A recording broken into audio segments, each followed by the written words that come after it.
Welcome to the Military OneSource Podcast.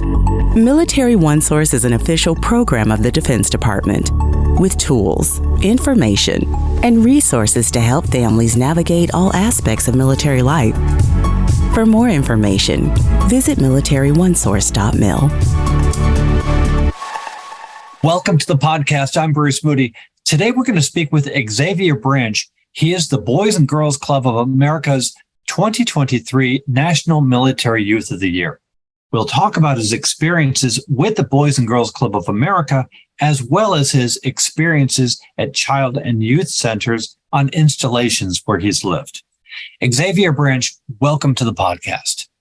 Hi, Bruce. Thanks for letting me just talk here, and thanks for inviting me. Well, we're glad to have you with us today. And first of all, congratulations on being named 2023 National Military Youth of the Year. Let's begin by getting to know you. Start off by telling us a little bit about yourself and what you've been doing since being named the National Military Youth of the Year. Well, I'm going into college right now. I'm a freshman, and I'm going to Austin Peay State University. And it's been crazy because I'm kind of transitioning from that high school mindset, but also into that adult world. And a little bit about me, I've been in JRTC for about 4 years in high school, but I've also been a part of the AVID program. And I've been going to my teen center for about roughly 7 years now, I'd say, and it's had a huge impact on me. Yeah, good choice. Let's talk about your military background. So what is your connection to the military? So it starts with my mom because she's really been in the military for 8 years, and she's been in it since I was like 4. I've always grown up kind of used to that military kind of like aspect in my life. And I guess it kind of all turned back around in some weird way when JRTC kind of popped up in high school. So I would say that's really where I started getting more engaged in like the military lifestyle. Interesting. So let's get into the youth centers and the youth programs. What was that like for you? And what did that do for you and your highly mobile life? So the youth center is something that really wasn't too advertised to me when I was in middle school, because in 6th grade is when I joined it. But my mom had to kind of go out of her way and kind of find it on base, thanks to her military connection. And I was able to start like going to it after school. It really became like an after school program to me, like after like a couple of weeks of going to it. I almost depended on it just for time to do my homework and just actually relax and socialize after being lectured for 8 hours a day. It was really a second home to me, and it still is now. But I think it really started in Japan because they had something called like SAP, and that was during 4th grade. And ever since then, I've kind of been infatuated with like teen centers and really what they offer. So you're getting involved in the youth centers. It's kind of a home away from home for you. What sort of activities are you doing when you're with them? So it can really vary because they do a lot of different things depending on the day of the week. Like one day they'll have a movie going on. Another day they'll have certain food or like celebrations. They have a lot of celebrations for like Hispanic Heritage Month, but we had a lot of like different food coming in.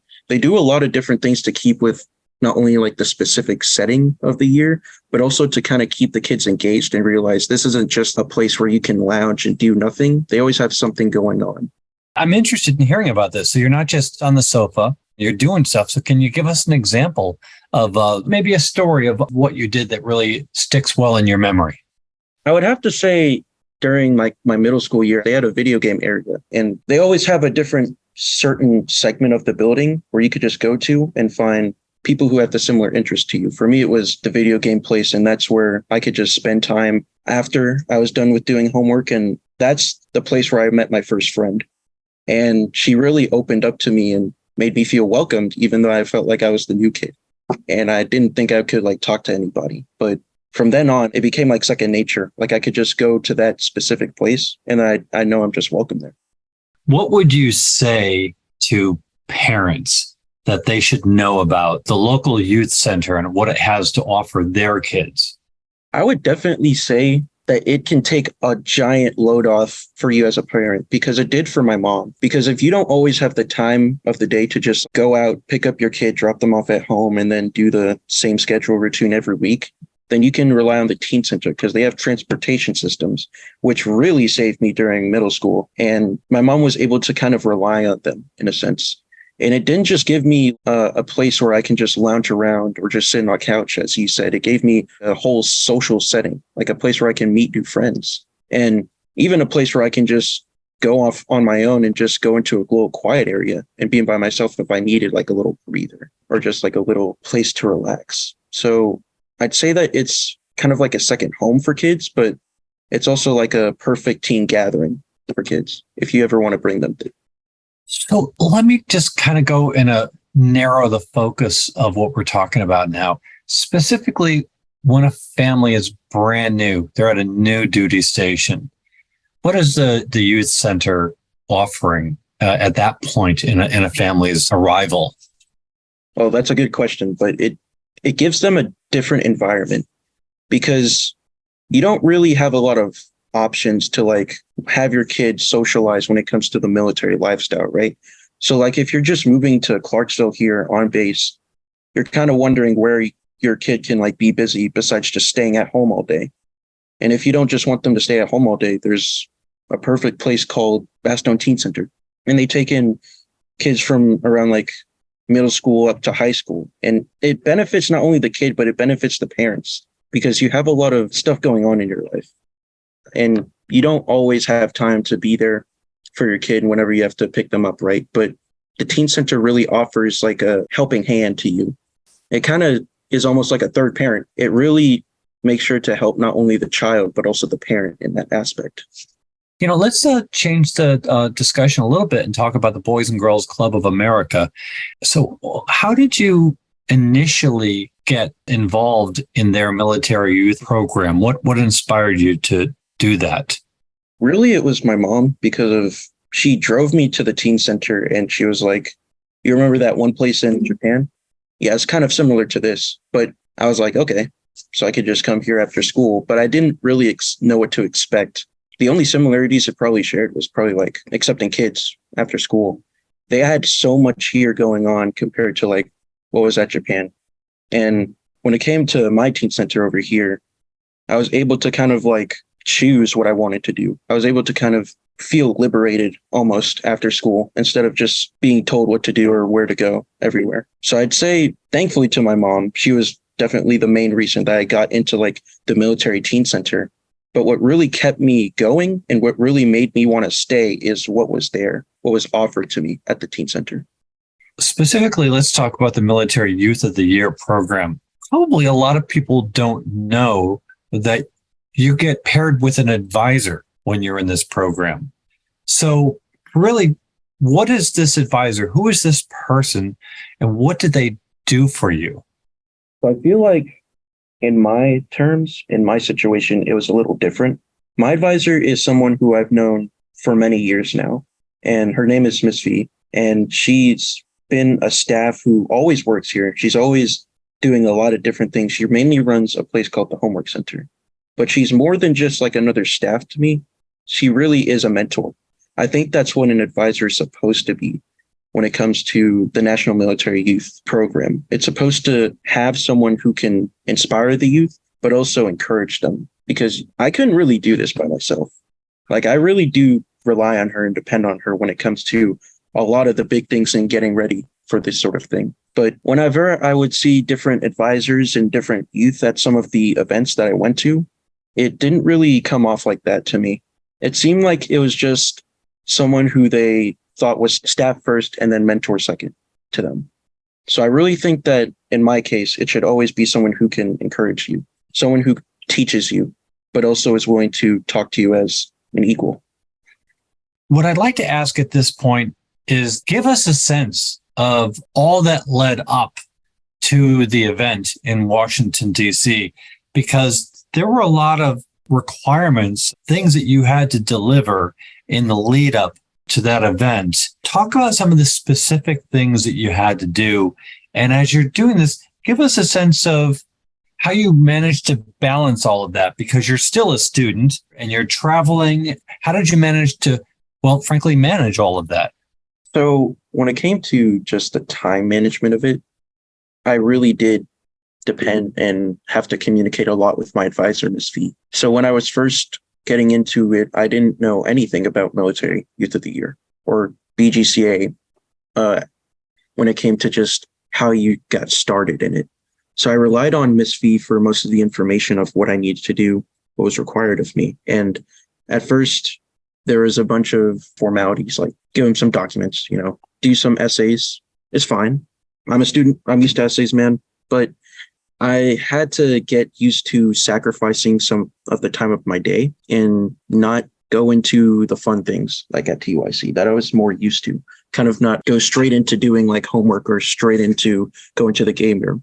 I had to realize I got to set this part of the day. And I got to make sure that I tell Ms. V when I'm busy and when I'm not. So it was really kind of a different thing for me to get used to when I was doing it. And I think that was around like my freshman year. But it kind of helped me jumpstart that scheduling, that time management that would really come into play later on when I would be in college like I am now. So now you finish up in Washington, D.C., but you're not done, right? You finished up the Military Youth of the Year program. Again, this is the Boys and Girls Club of America, but the Military Youth of the Year is one of several categories.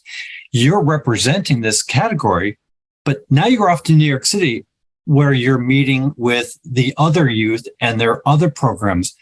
Talk to us about that and the level of people that you were engaging with and the level of competition and just the level of personal challenge that went into that. When it came to the challenges and the experiences of like the different competitions, it really depended on who I would be meeting at those competitions. So I remember, for an example, one in Louisville, Kentucky. We went to it, and that was the first time I had somebody else besides Miss V come with me and kind of support me. Normally, you're allowed to bring your family with you, but you don't really get a lot of time to spend with them because you're doing so much within the day. But I realized that my mom could probably use the extra rest rather than having to pack and go and fly with me and all that stress. So I didn't have a lot of family there like most people, but I did have my advisors and the staff that I've grown up with. It was really beneficial for me because they were kind of like that emotional support that I can get when I was so far away from home. And it really did help me, I'll be honest. I feel like I'm not the only person who could say that I've benefited from having my advisors and other people come with me to these competitions. I definitely feel like some of my friends would agree with me on that. How has being named National Military Youth of the Year affected your life? And what are your future plans as a result of this? Honestly, I'd say it's really impacted my characteristics of what I see in a leader, but also in my capabilities of what I think a leader should be able to do. It's impacted like my courage, because before this competition, I would admit it, I was a little timid, more reserved, more shy, and not really open to just engaging in so many different topics or just like talking with so many different people I don't know. Not to sound antisocial or anything. I just like staying to myself a bit more before the competition. But afterwards, it really kind of put me in a different perspective of what I can do. And like, maybe I don't have to hold myself back all the time. Like I could just be myself. And after seeing what I could do, because as I went through the competition, I feel like some people could relate. As you go through these different events and realize, oh, I can turn into almost a completely different person when I take this seriously. It kind of changes you. It kind of makes you look at this in a different light, look at yourself in a different light. And really, you kind of understand yourself a little better after the competition, I'd say. So really, I've always had this plan, and it's been my platform ever since I've been competing for National Military Youth of the Year. Right now, it's called Peer Academic Support System, for PASS. And why it's called Peer Academic Support System is because I wanted it to be geared towards people's education. And I mentioned AVID before, which is really what inspired me to create this PASS system. It's supposed to be for the students at the teen centers who don't really have a lot of help. There's always a homework club, right? And you could ask people for help, but maybe you need a little bit more attention. Maybe you need a tutor. And that's really what PASS is supposed to be incorporated about. It's supposed to have tutors. It's supposed to have this little tutoring system where you can have a mentor just around in the homework area, and you can ask them to just stick with you and help you go through a topic that you're confused about at school. And I've realized that I took a lot of these examples and ideas in PASS from my experience, because I relied on the teen center for help with my homework, for time with my homework, because after school, I couldn't really get into that same mindset. Whenever I'm at home, I realized that I couldn't really get as motivated to finish my work as I would be in school. But when I was at the teen center, I was like, okay, I can knock this out instantly. So I realized that if I had something like PASS, it might have helped me get even more geared towards education. And that's really why I wanted it to be so geared towards education, is because I feel like it can really impact a lot of those kids that are at my teen center. And to really expand on your question as well of what I'll be doing in the next year, I wanted to see if I can expand PASS to other teen centers. And that's really what I'm kind of in the early parts about. So right now I'm trying to see if I can talk with some of the past winners and the past candidates, some of my friends, and see if they would be interested in incorporating PASS into their teen centers. And then after that, I would really be interested into incorporating it into the school system. So interesting to hear. Xavier, one of the benefits of being able to talk to you and other people who are involved in the National Military Youth of the Year program is that we end up with faith that the next generation is going to be okay. It is an absolute pleasure talking with you today. I would really heavily encourage parents to allow their kids to become a part of the military youth program or just the Youth of the Year program. I feel like it can change a lot of people's lives, and not just for when it comes to academically, because there's so many benefits that I didn't even mention before. Even if you don't make it all the way to like regionals or something, if you go to state, they give you scholarships. If you go to even regionals or even nationals, they'll be able to give you like a car, which was crazy. And it definitely put a smile on some of my friends' face, and especially my friend Alejandra, who won Youth of the Year. She got that Toyota, man. We're still waiting on her to drive us through it, but I just wanted to make a point that it can provide so many benefits to the kids if you allow them to go through it, and if you allow them to go to the teen centers. We've got a link to the Boys and Girls Club of America, and also a link which gets into the Military Youth of the Year program. So parents, you can click into those and read all about it. Xavier Branch, what a pleasure to talk with you today. Thank you so much for joining us. Thanks for having me, man. I'm just glad to be here. Absolutely. Pleasure. Want to remind everybody that Military OneSource is an official resource of the Defense Department. We always look forward to hearing from you, so click on the link in the program notes, send us a question, a comment, maybe an idea for a future episode. And be sure to subscribe to this podcast wherever you listen to your podcasts, because we cover a wide variety of topics to help military families navigate military life. I'm Bruce Moody. Thank you for joining us today. Take care. Bye-bye.